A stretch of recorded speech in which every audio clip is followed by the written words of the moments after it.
A to Z Mysteries, Book Number 21, The Unwilling Umpire, by Ron Roy. Chapter 7. But why not? Josh asked. Officer Fallon shook his head. I wish I knew, he said. If anyone ever needed a good lawyer, Pete does. Could we visit Pete? Dink asked. We could try to convince him to talk to the lawyer. Officer Fallon gazed at Dink across his desk. We have nothing to lose, he said finally. I'll take you three to his cell for a few minutes. Explain to Pete that he needs a lawyer. The kids followed Officer Fallon out of his office, along a hallway, and down a set of stairs. At the bottom, Officer Fallon opened a steel door. Behind the door was a large, windowless room. In one corner, iron bars formed a small cell. Inside the cell, Pete Unkenholt sat on a chair, staring at his feet. I brought you some company, Officer Fallon said. He nodded at the kids and left the room. Pete looked up. He licked his lips but didn't say anything. His eyes looked scared. How are you? Ruth Rose asked. Pete shrugged. Fine, he said in a soft voice. Do you have your allergy medication? Dink asked. Pete nodded his head toward a box of allergreen that stood on a small table. Officer Fallon really wants to help you, Josh said. He found you a good lawyer. Will you talk to her? Pete licked his lips again. Look, I appreciate your coming, but I already told them I took the balls, he said. But you need a lawyer, Ruth Rose said, and we don't think you took those baseballs, even if you said you did. Pete's eyes widened, but he didn't say anything. When you went to the clubhouse for your medicine, did you see anyone else there? Josh asked. Pete shook his head. I stole the baseballs, he muttered. But why won't you tell Officer Fallon where they are? Dink asked. And why won't you talk to the lawyer? Pete twisted in his chair so his back was to the kids. Please just go away, he said over his shoulder. After a few seconds, the kids left. They walked back to Officer Fallon's office. Any luck? The police chief asked. He told us to go away, said Josh. Thanks for trying, Officer Fallon said. Maybe Pete just needs more time to think. The kids left the police station and headed toward Main Street. Now I'm really confused, Ruth Rose said. It's almost like Pete wants to stay in jail. Something else has been bugging me, Josh said. If Pete did steal the balls, why didn't he just hide them, then come back to the game? By leaving the way he did, he practically pointed a finger at himself. Ruth Rose rubbed her temples. My brain is tired, she said. Your brain needs peanut butter, Josh said. It's a scientific fact that when your brain is stuck, you need something even stickier to get it unstuck. Peanut butter. Dink and Ruth Rose both shoved Josh, but they were hungry, so they followed him to his house on Farm Lane. Josh's mother was in the kitchen, still dressed in shorts and sneakers. She was looking through the window at Josh's younger brothers in the backyard. You made a great catch today, Mrs. Pinto, Ruth Rose said. Josh's mother smiled at the kids. It was just luck, she said. The ball came right to me. Any news about Mr. Pocket's baseballs? The kids quickly told her what they'd learned about Pete. Goodness, Josh's mother said. Pete Unkenholt seems like the most honest person in the world. She headed out of the room. Will you watch the boys while I shower? She asked Josh. Sure, and we're gonna make sandwiches, okay? Josh asked. Okay, and send your brothers in for their lunch in a few minutes, his mother said as she climbed the stairs. Josh made thick peanut butter sandwiches while Dink and Ruth Rose found the milk in 3 glasses. They ate outside at the picnic table. Josh's twin brothers were playing with his dog Pal on the lawn. The 2 4-year-olds were tugging on one end of an old t-shirt. The other end was in Pal's mouth. The boys laughed and yelled. Pal growled and tossed his head back and forth. All three were covered with dirt. "Mom's gonna flip out when she sees what you're doing to your shirt," Josh yelled. "It isn't our shirt," Brian yelled back. "It's yours," Bradley chimed in. Both boys burst into giggles and went running after Pal. Dink and Ruth Rose laughed. "Bye-bye, shirt," Dink said. "Probably one of my favorites, too," Josh muttered. Then he jumped up and nearly spilled his milk. "Guys, there was a shirt at Pete's trailer," he said. "Outside on that chair." "We saw the shirt," Ruth Rose said, licking peanut butter off her fingers. "So?" "I picked it up," Josh went on. "At the time, I didn't think anything about it, but now I realize that shirt is way too small to fit Pete. It must belong to someone else." "Like who?" Dink asked. "I don't know," Josh said. "But if Pete's not talking, maybe we can talk to whoever owns that shirt." "If we can find him," Dink said. "Or her," Ruth Rose added. "Pal might be able to help," Josh said. He whistled, and his dog came trotting from behind the barn, quickly followed by Brian and Bradley. Pal flopped on the ground and plopped both front paws on top of the wet, filthy t-shirt. "Mom wants you guys inside for lunch, and you'd better wash your hands," Josh told Brian and Bradley. "They're gross." They're clean," Bradley said.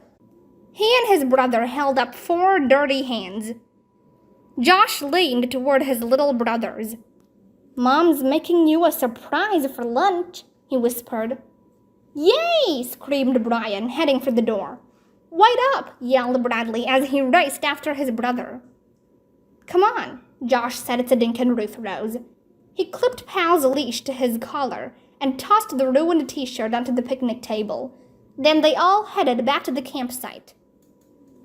5 minutes later, they saw the trailer. Pal spotted a squirrel and began barking and tugging on the leash. The squirrel dashed up a tree as the kids approached the trailer. "Nobody's here," Ruth Rose said, glancing around the clearing. "Well, somebody has been," Josh said, pointing to the lawn chair. "The shirt is gone." Chapter 8. "I wonder who took it," Dink said. Ruth Rose climbed the steps and knocked on the door. "Anyone in there?" she called out.